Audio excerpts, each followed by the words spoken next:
tudo bem? Eu sou a Patrícia Patronelli e bem-vinda ao meu canal. E hoje a gente vai falar sobre os últimos livros. Já quero dizer que não é pra você se comparar se você lê pouco ou se você lê mais, né? Esse é apenas um vídeo para atualizar sobre as minhas últimas leituras, como foi, o que achei. Bem básico. Não é as últimas leituras do mês ou da semana. Às vezes pode ser que um mês eu leia menos e junte um pouco mais de outro mês para formar esse vídeo. Às vezes pode ser que eu leia mais, então o vídeo não seja apenas de um mês. Enfim, é um compilado de leituras, até dar uma minutagem boa para falar. A primeira leitura que eu fiz foi do Morro dos Ventos Uivantes, que é um livro que muita gente conhece por causa do Crepúsculo e tal, mas eu particularmente li por causa que a Thaís, do Pronome Interrogativo, estava fazendo leitura conjunta lá na Roxinha, que é a rede social vizinha de live, né? E daí eu comecei, ler como quem não quer nada, e no fim eu amei.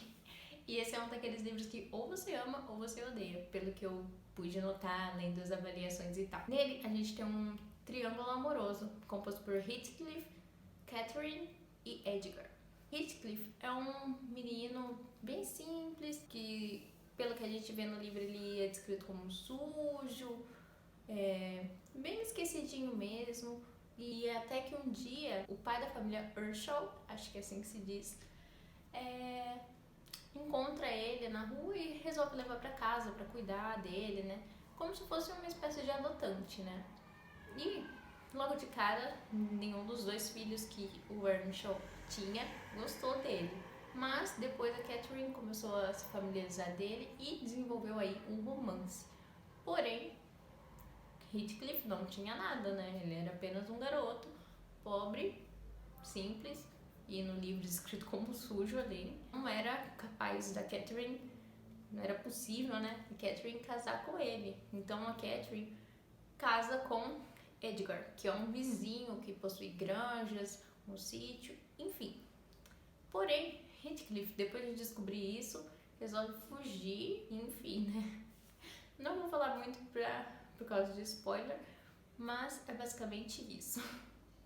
Em seguida, eu li Não Sol, Mais Céu, que é um livro de poesia brasileiro, né, nacional. E eu particularmente gostei, mas não foi aquele livro de poesia que conversou muito comigo, sabe? Eu acho que faltou alguma coisa, ele também é bem curtinho, bem rapidinho de ler, mas vale a pena dar uma chance, viu? Eu dei 3 estrelas, mas apenas porque eu não consegui me conectar muito bem com as poesias, viu? E em seguida eu li A Guerra dos Tronos, que, bom, se você já viu Game of Thrones ou conhece a série, é basicamente um resumo, é resumido assim, se você já conhece a série, né? É basicamente a primeira temporada da série e eu gostei bastante. Não sei se eu gostei mais da série, mas parando agora pra pensar, eu acho que sim. Ainda preciso ler os outros, né? Eu só comecei por esse daqui e gostei muito. Recomendo, principalmente se você gosta da série. Acho que vale a pena dar uma lida no livro.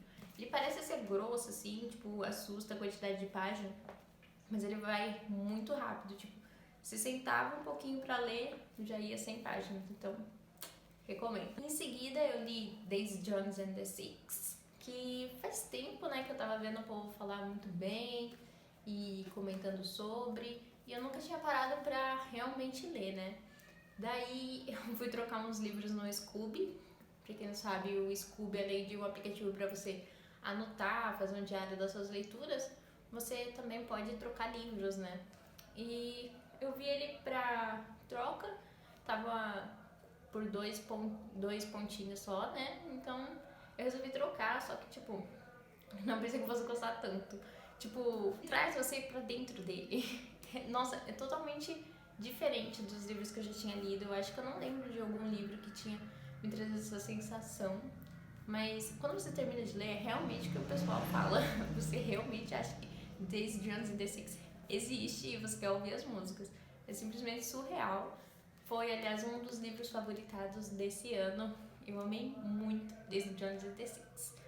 Não vou me alongar muito sobre ele, porque, né, tem 20 mil vídeos já na internet sobre Daisy Jones and the Sea. Depois de Daisy Jones, eu comecei a ler Annie, de Wind Poplars, e sinceramente no começo eu não gostei dele, porque ó, ele só é cartas e cartas e cartas e cartas e cartas por uns 3 capítulos. E eu particularmente não gosto muito de carta, porque eu acho que fala muito, mas não mostra realmente, sabe? Então, tipo, você lê tudo que ela passou e tal, como se fosse um resumão, só que você não sente muito, sabe? Você não consegue se conectar muito bem com a história. Eu confesso que eu até pensei em desistir do livro, mas eu continuei. E depois que acaba essa série de 20 mil cartas, o livro engata super bem. Ele não é tão bom quanto o primeiro, mas eu gostei dele muito mais do que o segundo. Então, o primeiro é super bom, o segundo eu achei mais ou menos, o terceiro gostei demais e o quarto gostei também, só com essa ressalva que o começo é bem chato. Depois de Anne, eu li O Assassinato na Casa do Pastor, que foi o meu contato da Agatha Christie assim, que eu mais gostei. Eu já tinha lido dela, eu acho que era Punição por Inocência, eu tinha gostado, mas nem tanto. Agora, Assassinato na Casa do Pastor eu gostei muito, e é da Miss Marple, né? Que é uma das investigadoras da Agatha Christie, que é uma senhorinha, ela gosta de fofoca, ela dá a investigada dela. Pelo jeito, ela é daquelas que assiste muito coisa criminal, é muito sobre isso. Então, tipo, ela palpita sobre a vida com as fontes que ela tem, né? E basicamente é ela que resolve o caso todo, né, gente? Quem já leu ou conhece as casas da Miss Marple sabe que ela arrasa mais até mesmo do que os investigadores, que aliás o investigador chama Slack, que seria preguiçoso em inglês. Foi um fato que eu achei super curioso e amei. Depois de O Assassinato da Casa do Pastor, li My Policeman, que foi daquela listinha que todo mundo tá fazendo na gringa, sabe? De lendo os livros da lista do Harry Styles. Eu resolvi seguir aquela lista também. E eu comecei por My Policeman. E, sinceramente, eu não esperava tudo que eu vi nesse livro. A história em si não é muito diferente do que a gente está acostumado a se ver, assim, sabe? Não é nada uau, que inovador. Porém, My Policeman, ele começa tristinho e termina triste. Então, a sensação que o livro traz foi diferente, sabe? O que foi diferente nesse livro foi a sensação que ele traz. Porque você passa o livro todo esperando um momento feliz e ele nunca chega.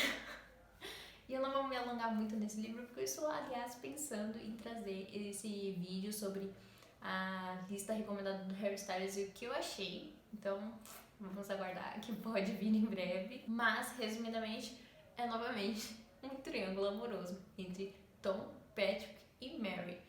E, bom, ele passa em torno de 1950 e naquela época era crime a homossexualidade na Inglaterra.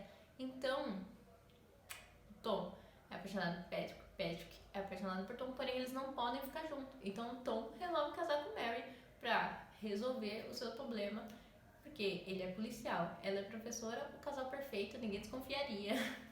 Mas, enfim, logo mais eu trago mais detalhes desse livro. Depois de My Policeman, eu li 3 HQs de Riverdale, que eu tinha começado há um tempo atrás, quando eu tava vendo a série. E, particularmente, eu acho que eu deveria ter lido tudo naquela época. Porque agora que eu terminei as HQs, não gostei tanto quanto eu tava gostando quando eu tava no pique da série, né? Então, fica aí a recomendação. Se você vai assistir e ler Riverdale, recomendo fazer os dois quando você tá no pique, porque agora já esfriou pra mim e eu fiquei, não sei, não gostei muito, mas ainda assim, válido.